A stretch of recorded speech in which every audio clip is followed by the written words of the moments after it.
Hiya, good morning, ladies and gentlemen. Welcome to another episode of my Compound Live Bitcoin Daily.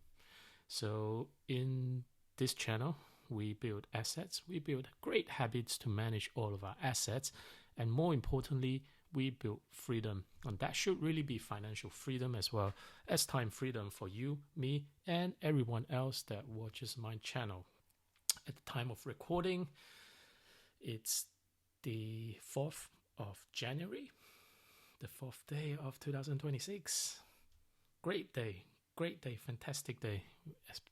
Just because we're seeing Bitcoin pump, right? Time of recording, it's around 11:48 a.m. in the UK, in the West Midlands, FYI. Right now, Bitcoin is trading at around $91,368, which is good. So yes, we are range bound at around 91,000 to 91,500 in the past 24 hours. So I think everyone are very excited. Let me know, hit the like, hit subscribe. Let me know in the comment section if you're also excited by the Bitcoin price improvements just this past 24 hours. So it certainly went up around 1.5% to about 2%, starting from around 89,500, hitting a high near 91,800 and low around 89,000.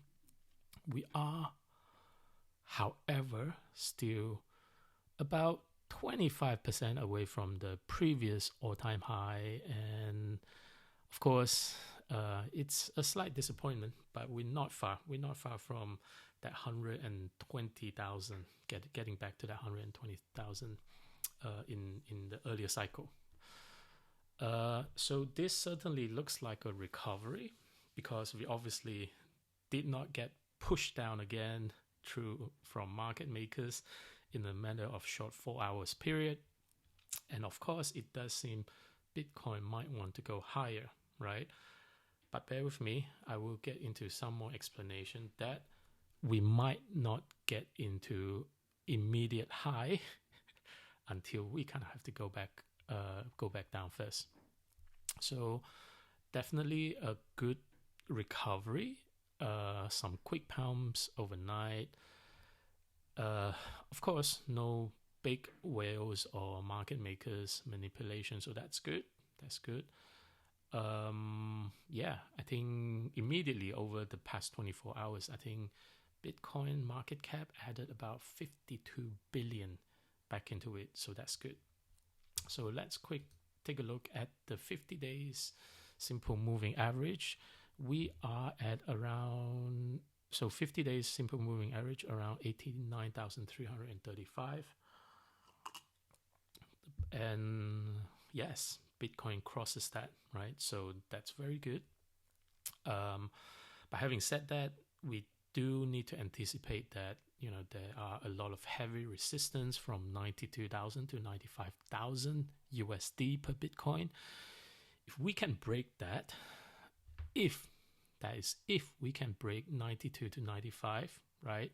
Well, at least break 95, we can immediately see Bitcoin getting back up to about 100,000. So watch this space, right? So hit the like, hit subscribe. I'll keep you guys all up to date of what's going on with Bitcoin. And of course, quick look into the fear and greed index. We are now at around 26. I think it dropped a little bit yesterday. Oh, damn, I can't even see this. Oh, okay, here we go. So yesterday, I think we had a slight drop today. So we are 26, and then yesterday was around 30. So I think it definitely gotten a lot of people excited just for the small Bitcoin pump on a weekly basis.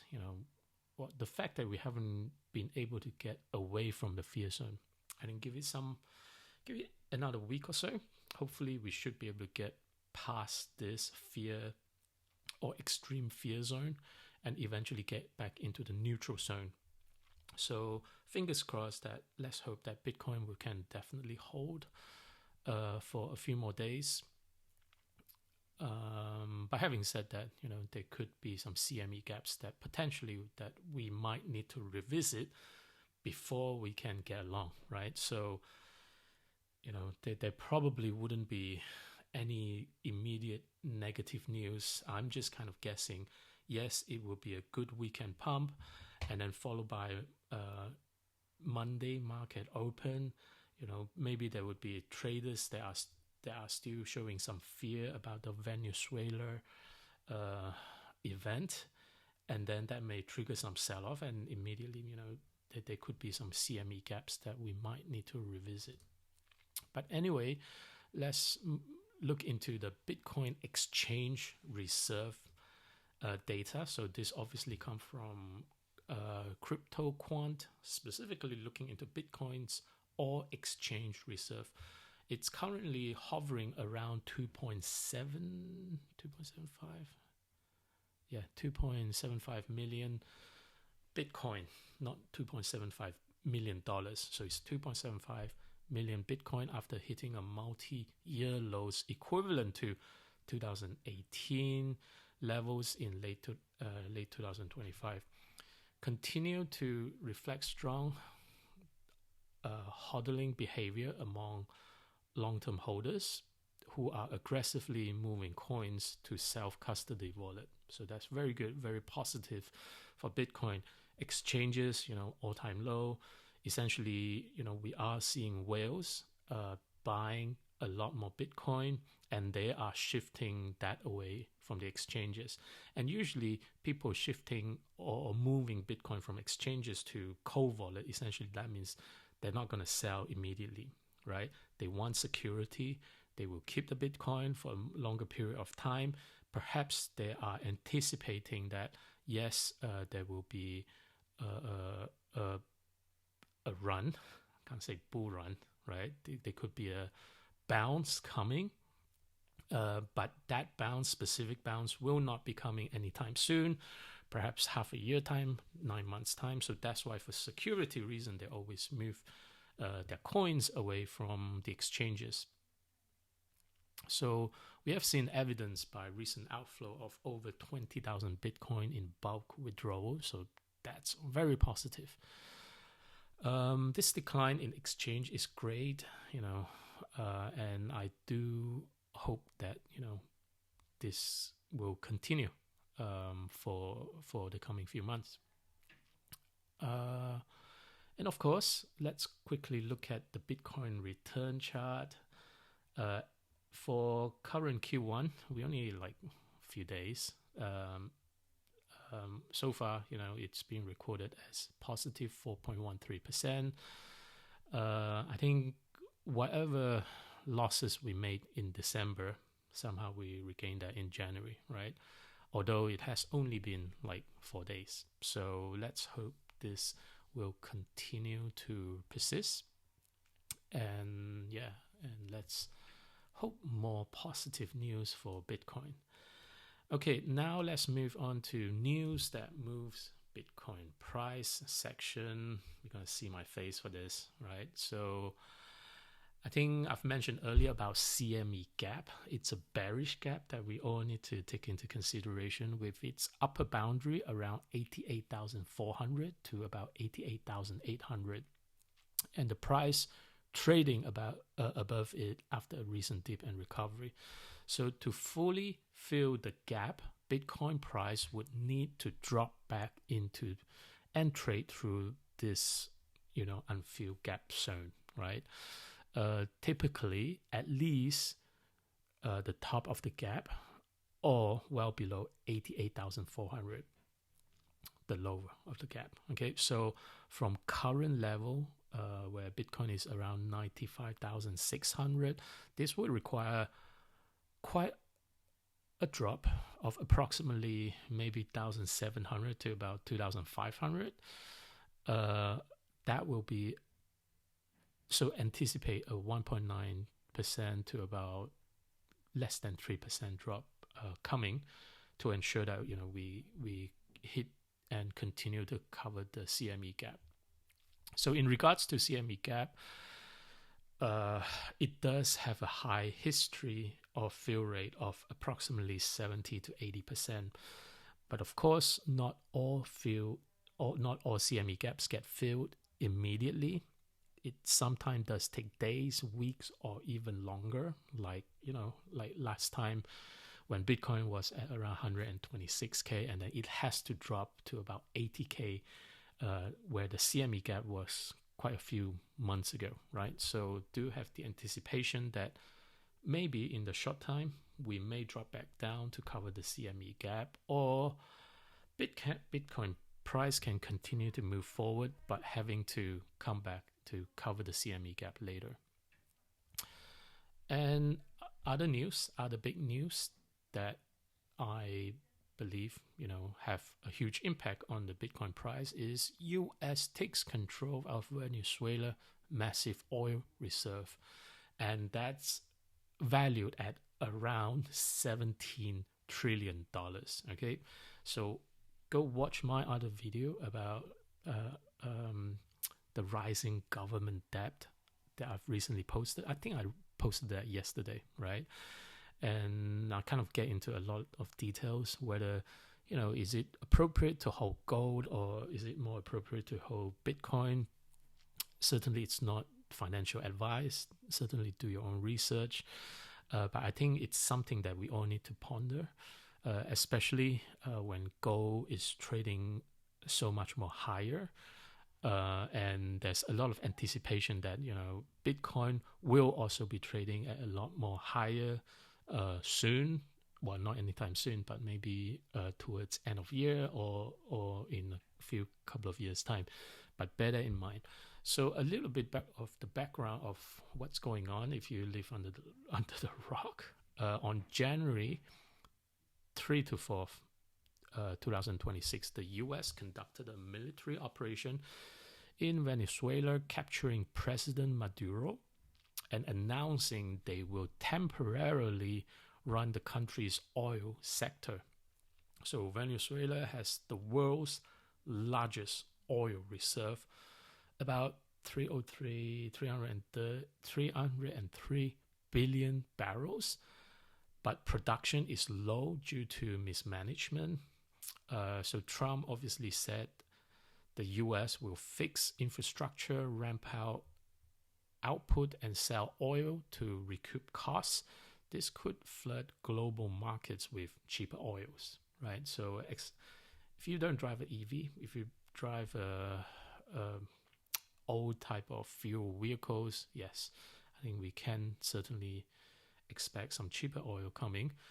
And why does that matter, cheaper oil? Because any drop in oil supply, or supply oil price drop because of the supply increase, it would definitely lower the energy costs worldwide. And of course, Bitcoin holders, what we really care about is Bitcoin mining that uses a lot of electricity, right? And often this electricity comes from fossil fuels. So essentially, it can help to lower energy prices, make mining much more profitable, and more importantly, more miners join the network because of cheaper utility bills, right? And Bitcoin's value can rise as it's seen as more secure. And I think it really matters because this news does really affect the Bitcoin price, because right after the announcement, Bitcoin pumped from 89,000 to about 91,000 in a matter of hours. So very, very positive. It definitely helped added about 83 billion to the crypto market cap. And of course, liquidated a lot of shorts, around 130 millions in terms of shorts. So I think short-term wise, this news is very, very bullish. Geopolitical wins for the US definitely boost economy, and I think very likely, it's going to be very positive for all of the risk assets like Bitcoin, like your growth stocks, etc. I think good news in general. So yeah, I think well done, Trump. Well done, people in America. I mean, congrats. You guys will be rich. Okay, and another news. I think Fed signals slower rate cuts, but market expect more in 2026. So Federal Reserve cut rates 3 times in 2025 by about 0.75% total, bringing the key rate to 3.75% to about 2%. So on January the 3rd, 2026, Fed Paulson said another cut might take some time, but economists are saying that, you know what, at least expect at least 3 more cuts. So you never know. I think by 27th or 28th, we shall see whether there will be more cuts. I'm still thinking, you know, with recent data that came out, it does seem that there will not be any more cuts in at least from January onwards. Even in the poly markets prediction, likelihood of us receiving, well, in the US receiving a 25 basis point cut, it's actually down very, very much. So I don't personally expect a rate cut in January, but perhaps towards the end of year. So if cuts pause or no cuts, I think we shall hear back on the 27th or 28th of January. In short term, could slow momentum and keep pressure on prices for Bitcoin. So that's something to bear in mind of. You know, we did make some progress in the past couple of days, but this, you know, certainly there would be CME gaps that could drag down the price, and of course, the no cut news in a matter of a few weeks' time.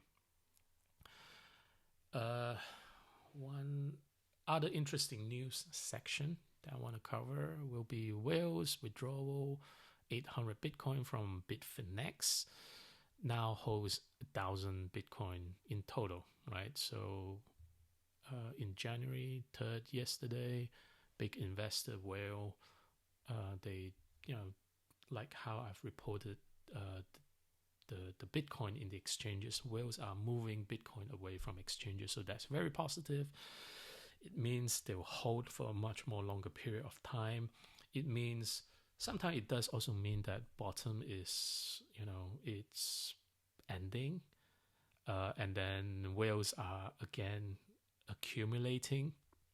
So it can also signals good time to buy too, right? Because, you know, we do anticipate price to go more up later. There's also news, well, on-chain analysis that says Whale sells 44 million in terms of Ethereum to buy more Bitcoin. I think,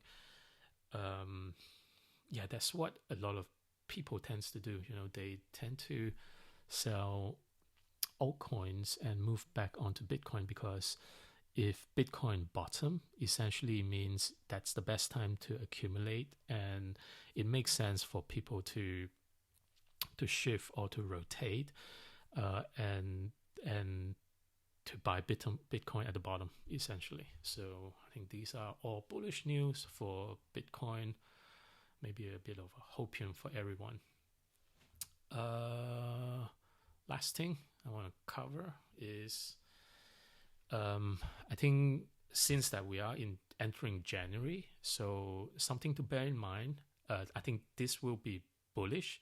It's not immediate bullish that affects Bitcoin price action, but I think this will definitely have some implication for Bitcoin once this has been more formalized.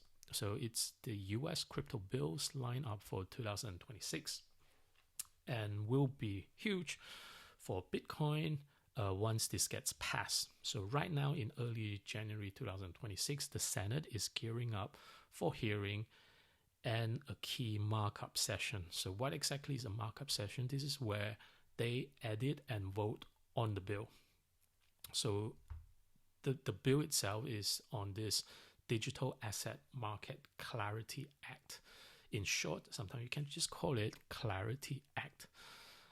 This is the big market structure bill that finally decides who regulates what? So would that be the SEC of the US or much friendlier CFTC? So White House crypto and AI czar David Sachs personally confirmed in December that Senate Banking Chair Tim Scott and others lock in January action, saying that they are closer than ever of finalizing it to passing the landmark legislation President Trump wants. So at the same time, with all of this going on, the Genius Act, so that's the federal stablecoin law signed by Trump back in July 2025, and that will start to get going in 2026. So regulators have finalized all the rules by mid-year, and the deadline given would be July 18th, right? So this will let banks safely issue dollar stablecoins, bring trillions in traditional money on chain. So that's very, very positive, and make DeFi and payment way smoother. And you know what? Why is this such a big thing for us Bitcoin holders? Because it, number one, it ends years of SEC regulation by enforcement that scares institutions' adoptions, right? And secondly, it gives clear rules so bank, pension funds, and corporations can finally custody and trade Bitcoin without legal fear. And of course, with stablecoin booming, brings new liquidity, essentially because we buy Bitcoin with stablecoin like the USDT, USDC, etc., right? And more businesses, etc., will also be adopting stablecoin. So that's all good for Bitcoin. Short term, I think any progress, will definitely impact Bitcoin price in the coming January and February. So watch that. And of course, I think longer term, it will be very, very good for Bitcoin. So that's it today, guys. So overall, 24 hours has been extremely positive for Bitcoin. We made a lot of progress. Drop a like, hit subscribe. Let me know in the comment section what you think. Are we still entering a bear market, or are we still, heading towards a bounce, a dead cat bounce, or another all-time high, or even get back to 126k? Let me know in the comment section what do you think, and I'll see you in the next video, guys. Thank you. Bye.